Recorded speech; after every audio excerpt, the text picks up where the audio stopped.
Hey Wilson, when are you going to get around to making that Smash or Pass Part 3 video? Good question. I suppose I could start on it now.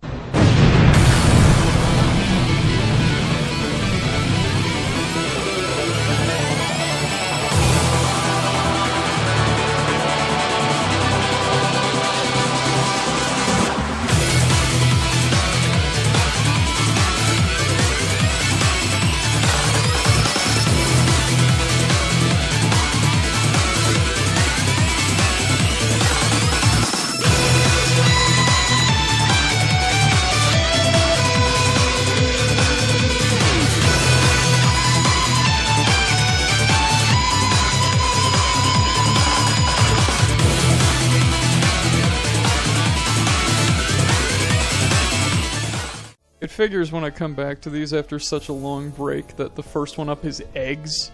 What am I supposed to do with eggs? The worst part of cooking eggs is when you get the yolk on your hands and it's cold and slimy and sticky and salmonella-y and it just sticks to your hands and it's just the worst possible thing ever. And this musu is just that feeling all the time. I was originally going to say that the OG musu is more appetizing because at least you can eat that, but then I remembered that it's actually a grass type, so it's not even real eggs, it's like fucked up soy eggs. This one was a disaster from day one. I don't even blame Kinky for this. Game Freak screwed this one up real bad. Had no chance. Executor. If I need a ladder to get anything done, I'm gonna default say no. Although based on the description, they're probably pretty good at strategy games, so maybe we could do something with that. So really, they should have called it Egg Executor, or Egg Executor, or like anything. Like, why is this the pun? God. Cubone and Marowak. These ones are pretty normal. Writing them was a little weird because they're bizarrely complicated. Because in order to explain why they are the way they are, we need to at least draft some kind of religion that would explain why they have a bunch of bones lying around, which I guess was kind of fun to write. I based it all out off of like Buddhism, but also I got to reference Bloodborne, so that's kind of neat. I guess they're normal enough when you get rid of the bones, although if you fuck them, that's kind of guaranteed that you're going to turn into like kind of some crazy trick weapon. You know what, that's pretty cool actually. Hitmonlee. So normally I'm like super down with like martial artist type characters. I think it's very cool. The legs though, like, just maybe it's because I've had too many leg injuries in my life and seen too many people get hurt in like bad ways. Whenever I see this, I can't see anything except like horrific level like injuries. I don't like it. It doesn't make me feel good. Then again, Hitmonlee's also like one of the worst designed Pokemon ever. It's a chicken nugget with legs and like weird arms. I think the Pokemon design is meant to imitate the Muay Thai wraps kind of deal. But according to the lore, they're not wraps, that's their muscle, and it looks really messed up. I'm not a fan. Though again, this is one of those, the design failed Kinky. I don't think Kinky failed the design. Hitmonchan. This is a pretty easy, yeah. Cool design, 10 out of 10. Probably one of my higher ranked ones if I had to put them to some kind of order, though I don't think I will. Lickitung. Normally, I guess she'd be alright, but I don't know why I did this. I made it so that her like spit and her tongue smell like vinegar, which is awful. Why did I write that? Why did I make that canon? That is awful. Gosh. No. Coughing and wheezing. On one hand, they're a walking Ted Hartrup reference. You put that gun down or I blow us all to hell. On the other hand, they probably smell awful. So can you even touch them? I don't remember. I guess there must be some way, I'm sure. Then again, I don't even know. Rhyhorn. One of the ones that would probably try to kill you the most, but also one of the ones that'd be the least likely to succeed? Puts it in kind of a weird spot. Would probably still say no. Rhydon's cool, though. Chansey. Probably the most normal looking one in the entire dex, but the egg stuff is kind of weird because they do come from somewhere, and yeah, if I can avoid that, then that's fine. Tangela. I don't know what's going on in there, and neither does anybody else. Default no? Kangaskhan. They don't all have kids in lore. I guess it'd probably be fine, yeah. I can't think of any reason I'd say no. Horsey and Seadra. They're like mermaids that don't have arms. Little weird, but workable. You'd have to be careful with Seadra though, because she does have poison point, and that they can kill you. Okay, Goldeen and Sea King. Mermaids, pretty cool. Like, I don't think Goldeen would be down though, because she's like the personification of the mean girls. You can't sit with us! Also, for some reason, I made Sea King pretentious as fuck, which I'm not a big fan of. I don't know why. Why do I keep doing that, where I go in and I'm like, let me add a detail that I don't like. For fun. Staryu and Starmie. On one hand, probably the closest I'd ever get to actual HK-47 romance happening. Definition. Love is making a shot to the knees of a target 120 kilometers away using an Aerotech sniper rifle with a tri-light scope. Statement. This definition, I am told, is subject to interpretation. Obviously, love is a matter of odds. Not many meatbags could make such a shot. And strangely enough, not many meatbags would derive love from it. Yet for me, love is knowing your target, putting them in your targeting reticle, and together achieving a singular purpose against statistically long odds. But on the other hand, just not the same. Mr. Mime. I was on the committee to change the name, but it's not changed. It's not a dude, it is a woman, which makes it really... People are really confused by that, but it is a woman. I'm not that weirded out by, like, the horns and the... I don't think it's makeup, I think they just have those marks on their body.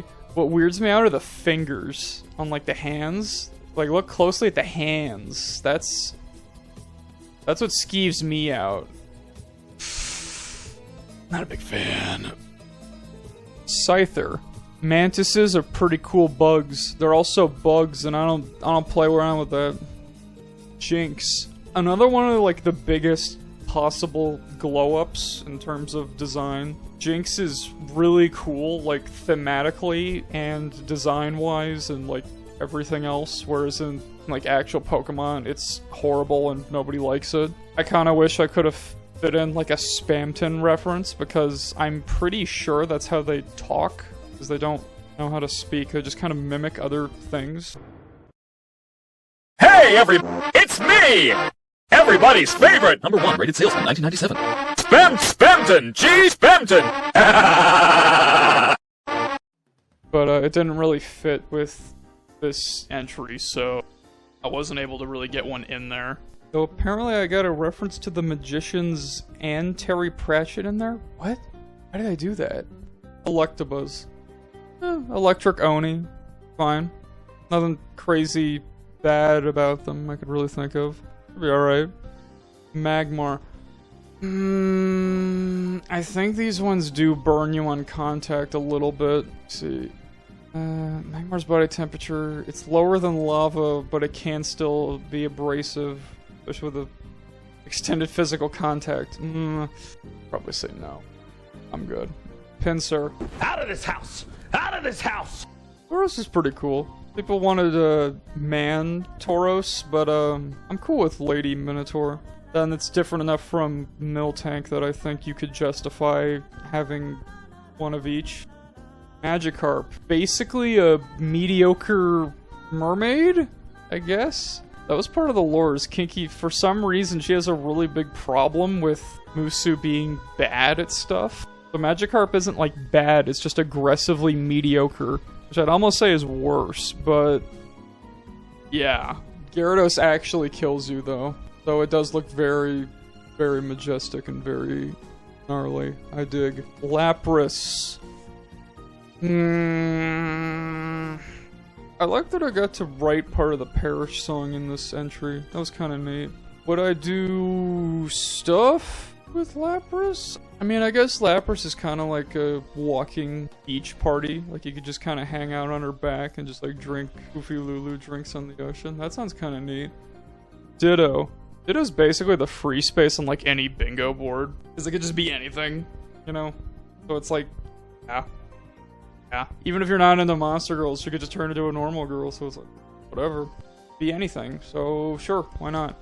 Alright, the Eevees. All these are pretty easy guesses. Right? Yeah, writing all these was pretty great. Got to sneak in a Twitch Plays Pokemon reference. Got to reference JCS and Kill a Kill with Jolteon. I initially wanted to do Unforgotten Realms references with all of them. I don't know why. For some reason, I just wanted to do that. But I was only able to for Eevee and Porygon. After that, I ended up doing other things, because there just wasn't enough room to fit in stuff like that, so... Oh well. Also, Eats Academy is this weird lore thing that exists now that I made on accident, and is now, like, a thing, I guess? I may have to use that later. Why did I give it such a stupid name like Eats? Porygon. This one was initially like a heart attack whenever Kinky dropped this one. It's like, by the way, Ancient Society of, like, Magitech, and I'm like... But apparently it's, like, it's not as bad as I thought, so it's okay, we can work with this. I do like how she reimagined Porygon, because Porygon's shape is awful to work with. What do you even do with this weird low poly duck thing? What is it? Whereas she made it into something pretty cool.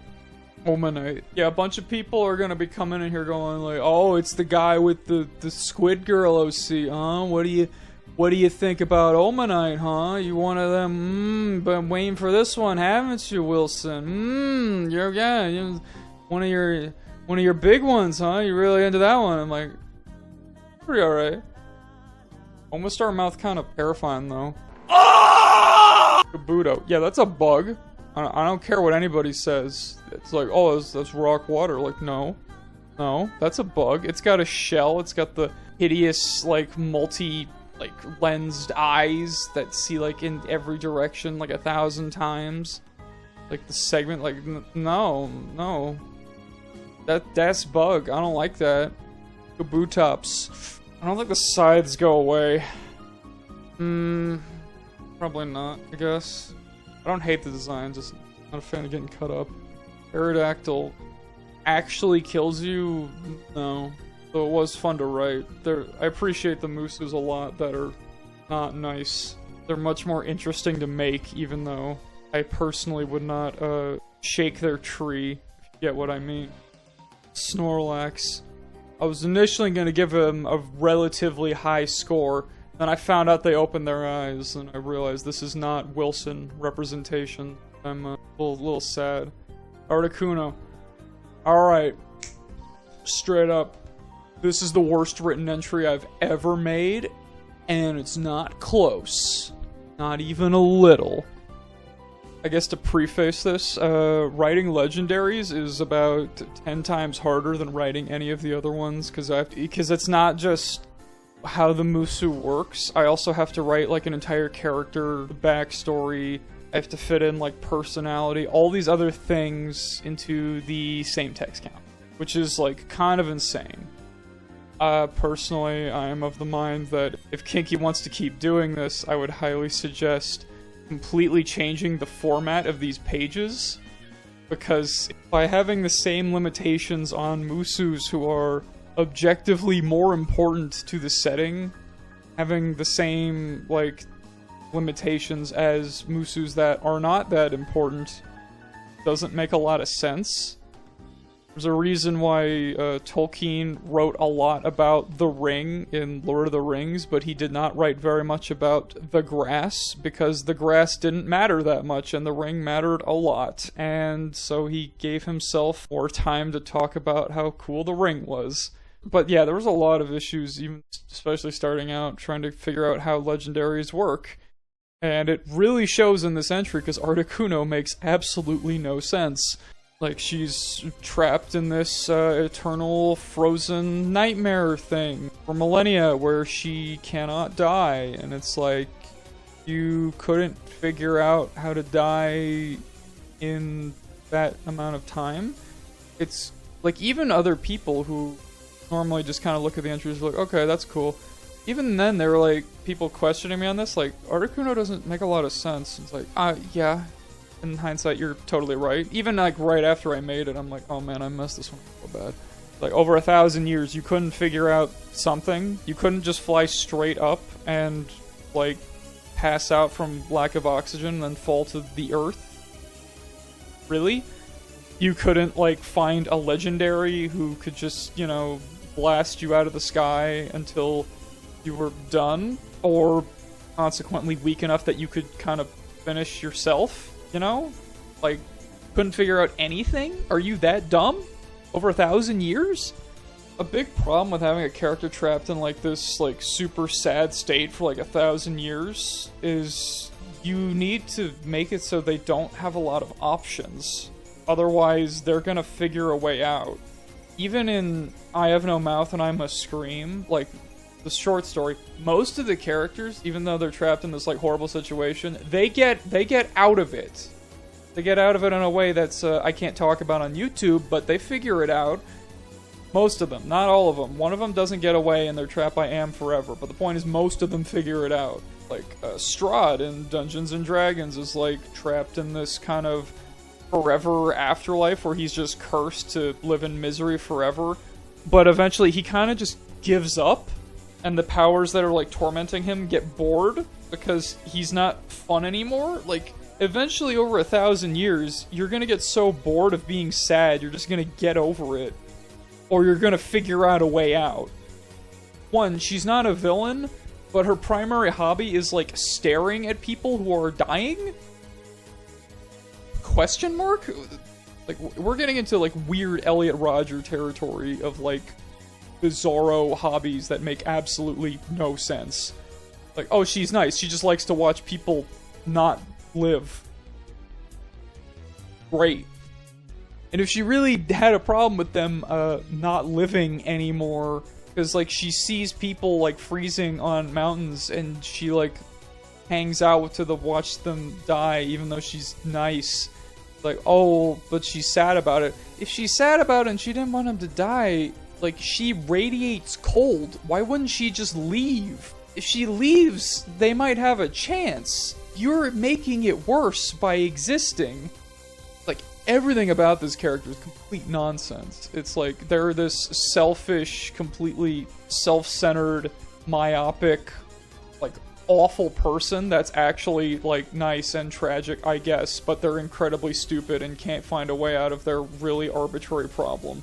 Awful written character. 100% my fault, because like, usually the way the writing process works is like Kinky will be like, here's the idea, then like if I see something like weird or iffy, I go back and I'd be like, are you sure about this, or could you explain this a bit more? Articuno, it didn't have a lot of that. There was a lot going on with me at the time, and it was a much more complicated process. I don't want to get super in depth on it, but yeah, Articuno, easily the worst Mewtwo written, by far. If you like how it's written, fine, I guess. I strongly disagree. I think you should have higher standards for yourself. Zapdos. After Articuno, even at the time I was like, man, Articuno's awful, and I feel, like, terrible that I wrote something this bad. So I went out of my way to make Zapdos, like, the best one that I've ever written, and I will not take alternate opinions on this. Zapdos is the best written one. I was able to get so much personality into all of these lines, despite the limits. It's got so much, like, intensity, so much vibes. I was able to get the instinct is, like, a big thing I wanted to go for here. I listened to a lot of, like, death grips to try to get the vibe of, like, instinctual, like, electric, really angry, that kind of vibe. And I like it a lot. It's so good. Yeah, I'm very proud of how Zapdos ended up. Moltres. She's alright. Alright, Dratini, Dragonair, and Dragonite. I'm not sure if I should be lumping these in together. The first two are kind of like, you know, they're like mermaids that don't like the cold, I guess. I mean, I don't either, so like, you know, we're down. Dragonite looks different, still cool. I never got why Dragonair turns into Dragonite. I don't think it makes any sense. Like, I got absolutely no idea what they were thinking there. I did set up a rule here with every Dragon Musu I write will have a Dragon Force reference in there somewhere. Every Dark type will have a Nightwish reference in there as well, but we're like a year away from Umbreon, which I'm pretty sure is the first one. But yeah, these are all cool. Initially, Kinky wanted to make Dragonite pirates. I wouldn't say I strongly advised her not to do that. I just told her that if you do, the reference in that is going to be YO! And that, yeah, any pirate Musu that appears, that's what you're gonna get. Mark my words. It's gonna happen. Cannot stop it.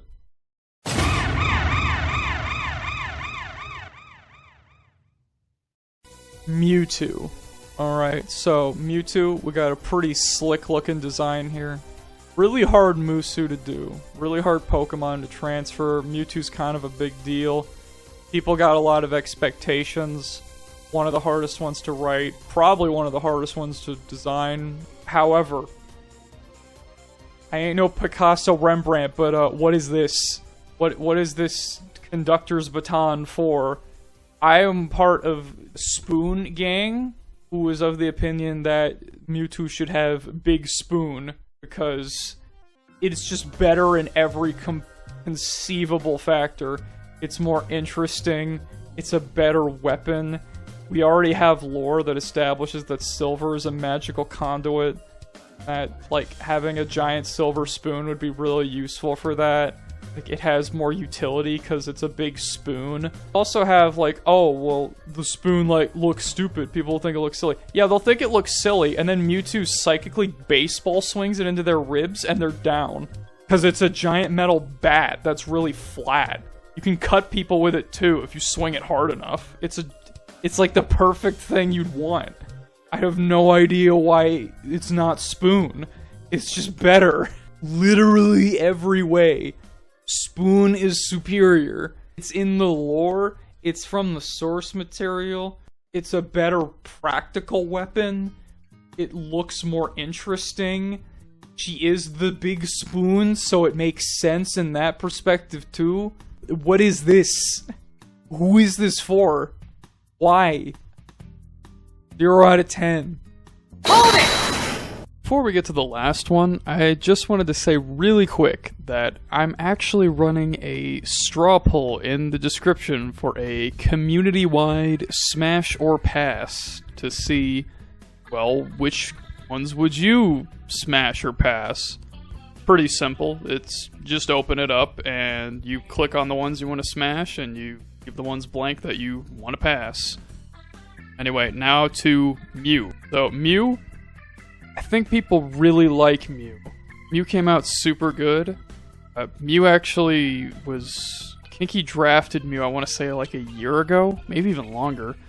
And then she kind of came back and then refined her a little bit to make her a bit more Mew-ish, if that makes sense. But I think that extra time to cook really did a lot. Mew looks absolutely fantastic. A great on to end on. Though overall, I think most of the designs are really good, but I think this is, you know, an upper echelon one, for sure. Like I said before, I'm not really the type to rank, but if I had to rank, Mew would be up there pretty highly. So, yeah, absolutely. Anyway, I hoped you liked whatever this was. If you want to do that smash or pass poll, it's in the description. I'll probably make it a top comment too, just to make it a little easier for people. And yeah, thanks for watching, guys, and hope you have a good one.